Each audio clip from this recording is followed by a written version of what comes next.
Bonjour, à la une des quotidiens paru ce jeudi 15 mars 2018, le crash de l'hélicoptère de l'armée à Missirah fait quasiment la une de tous les quotidiens. Misère à Missirah, 6 morts et 14 rescapés suite au crash d'un hélicoptère, titre le journal Le Quotidien. L'Observateur parle de catastrophe à sa une et nous apprend que le bilan s'est alourdi dans la nuit. Au total, 7 morts ont été dénombrés, dont un en cours d'évacuation. À cela s'ajoutent 13 blessés, dont 2 dans un état grave. Nos confrères de l'Obs qui révèlent l'immatricule de l'hélicoptère, le MIL MI-17-1E. L'hélico a crashé à Missirah de retour à Ziguinchor. Toujours selon l'Observateur, l'hélico a été convoyé pour transporter la dépouille du frère de Robert Sagnan. Le journal Enquête évoque également à sa une du jour le crash de l'hélicoptère de l'armée à Missirah. L'appareil transportait des membres de la famille de Robert Sagnan. André Carvalho, l'un des rescapés, raconte le film de l'horreur. Selon lui, dans le trajet retour aux environs de 20 heures, l'hélicoptère s'est subitement mis à tourner sur lui-même avant de plonger dans la mangrove. D'autre part, suite à la tragédie, le chef de l'État a instruit le gouvernement et le chef de l'État-major général des armées de mettre en place une commission d'enquête afin de déterminer les circonstances de l'accident. Renseigne Enquête à sa page 2.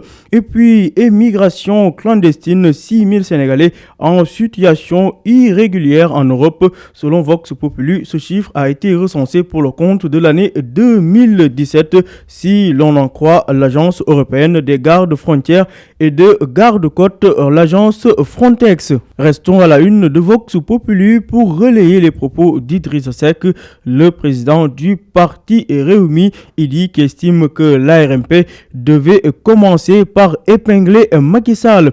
Justice cette fois-ci, parlons du procès des présumés terroristes sénégalais.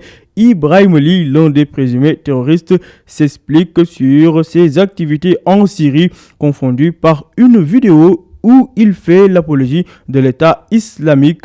Ibrahim Ly, le franco-sénégalais, déclare que c'était pour leur faire croire qu'il était avec eux et ainsi pouvoir retourner au pays. L'affaire Imam Ndao et compagnie, qui n'a pas encore livré tous ses secrets pour cause, le procès a été renvoyé au 9 avril prochain. Tout cela à lire en détail dans Vox Populi. À la page 3 du quotidien, dans le cadre de la confiscation des biens de Karim Wade, l'État du Sénégal débouté à Paris, renseigne le journal quotidien qui précise qu'à cela, renseigne le journal Le Quotidien qui précise que la Cour d'appel de Paris a débouté le Sénégal. Ainsi, les biens de Karim Wade et Bibo Bourgi ne seront pas saisis en France. Toutefois, selon Maître Félix Sow, avocat de l'État du Sénégal, ce verdict de la Cour d'appel de Paris ne remet pas en cause l'arrêt de la CREI. Pendant ce temps, les avocats de Karim Wade jubilent et déclarent qu'aujourd'hui, aucune manipulation n'empêchera Karim Wade de se présenter au présidentiel de 2019. Les détails à lire à la page 13 du quotidien.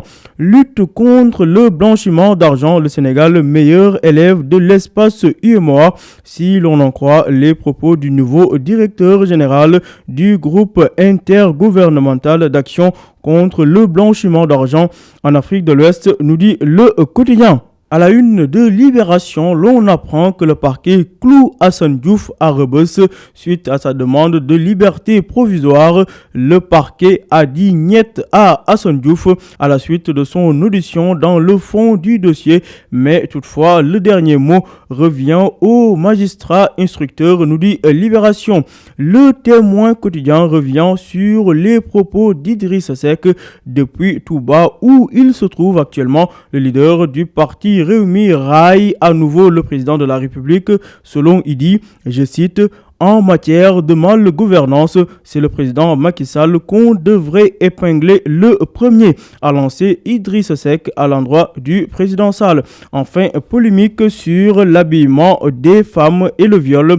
Les femmes plaident non coupables. Reportage à lire dans le Témoin quotidien. À vos journaux et bonne lecture.